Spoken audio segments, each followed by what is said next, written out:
Hi, I spend a lot of time being Big Ed around campus. I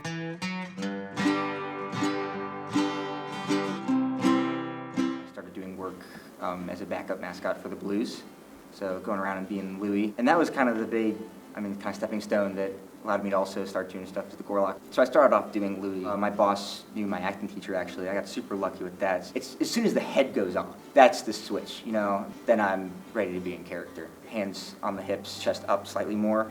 I get a lot of different reactions. There are the people who are really scared of mascots, so they don't really talk with you. There are the people who are kind of indifferent. You can see that they are, oh, that's a guy in a suit. Okay, hi. I think the most fun thing you can kind of do as a mascot is just kind of play around with people. Most people are already excited to see you. So you can kind of just use that energy and keep them smiling, give them a high five. As far as the secret goes, my boss for Louie always said, you can tell, friends, family, people you work with, like people who may need to know because, it's your job. I think the hardest thing to do is really hide it because a lot of the time when you're doing an event, someone will be seeing the Gorlok walk out of somewhere and then 30 minutes later, they see some dude just totally drenched in sweat walk out of the room with a giant bag. It's a little suspicious. Louie is one thick fur layer. Big Ed is kind of the opposite, where it's a thin layer, but there's like 4 different layers of stuff to wear. It takes a little while to get in and out of. I think the only thing that really separates them is the fact that Ed's head is giant. I hit my head walking through doors all the time. You see out of the nose and a little bit in the mouth. So you're really looking through a tunnel that is Ed's nose. What's really good about Ed is that oftentimes you do have a handler, and that's really helpful. My name is Josh Myers. I'm the Gorlok handler.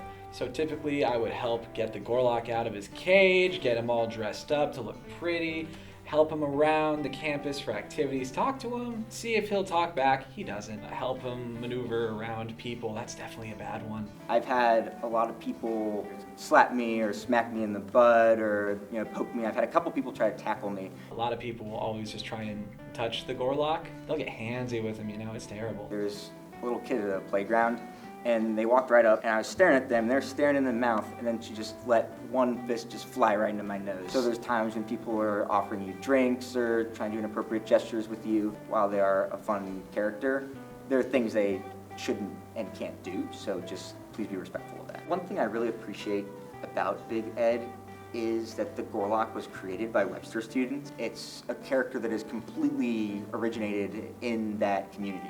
Every time you go to Webster and you say the mascot's the Gorlok, everyone has to ask, what's the Gorlok? Well, many people have no idea. It is apparently a combination of 3 different animals. The paws of a speeding cheetah, the face of a dependable St. Bernard, and the horns of a fierce buffalo. I always forget the buffalo one, and I don't know why.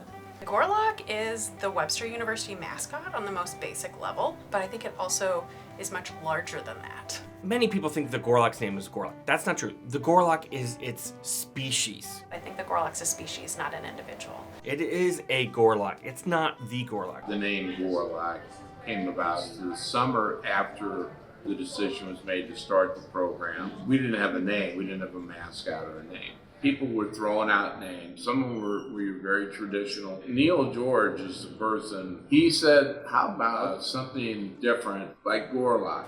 The Gorlok is a combination of Gore and Lockwood Avenues, which is a mile off campus, so hello, what? I thought, okay, here we go with the weirdness. We weren't the kind of school that people thought would have a sports program to start with. But they threw it out there and they did a vote and Gorlok won. So there's a lot of lore with the Gorlok. There's the history of the Gorlok with the student and staff competition in the newspaper.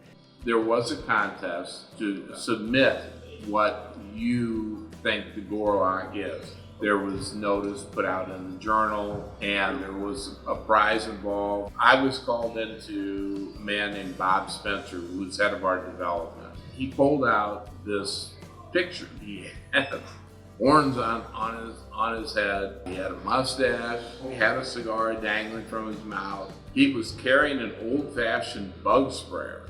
What's in the pump sprayer from the original Gorlok? I'm guessing that he saw the pump sprayer and thought that would complete the scene. Bob Spencer said, he says, what about this? And I'm like, come on, Bob. Why would you pick this? It is completely original. It's not based off anything else. The photo It never occurred to me that I had anything to do with that photo. I did smoke cigar, I did have glasses. At that time, I pretty much consistently kept a mustache. When they declared the winner of the contest, the person didn't come forward to claim the prize, which we thought was the oddest thing.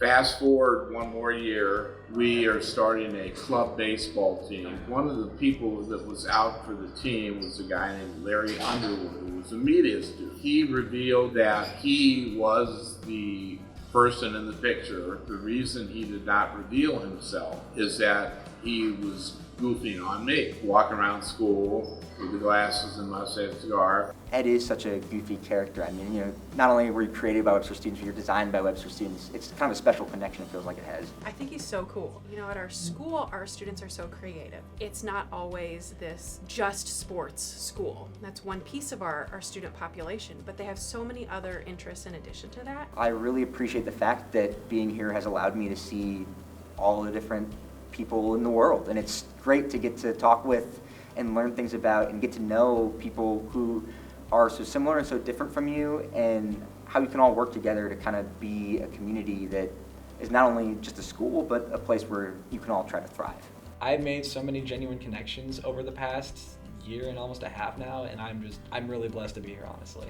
We have such a caring student population who really want everyone to be successful, and whenever I see people being good helpers or reaching out to the student at Marletto's who's sitting alone, hearing those stories fill me with so much Gorlok pride.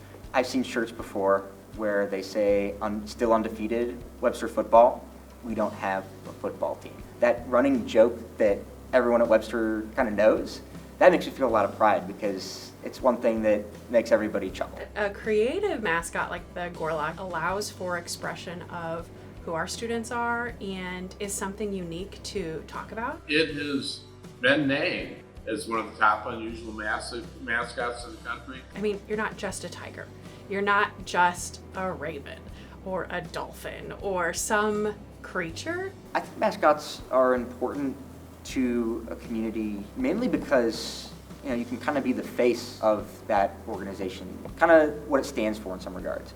The best example I can give is really doing events as Louie. You can't really invite the Blues players to go to do stuff all the time. So having something like a mascot where it's someone whose job is to interact with the community, you know, and be positive with everybody, it grants that organization and the community surrounding it that kind of relationship that they're really connected.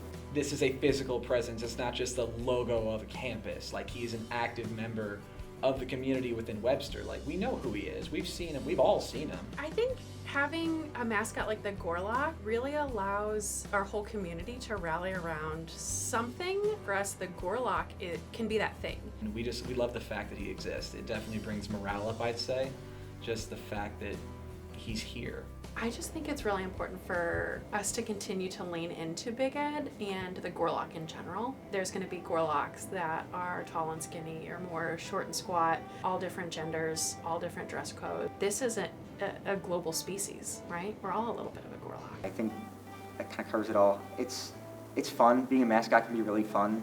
Random stuff can happen, you know. That can be really a boon if you let it, you know. You can have a whole bunch of fun. I was born at the crossroads of Gore and Lockwood Avenue. I stand with Webster as your mascot, proud and true. Since 1984, a slow evolving lore, and the games that I have seen, smiling faces in between. Louie, Louie, buffalo dog, blue fuzzy hair and cheek. Final question. Are you a furry?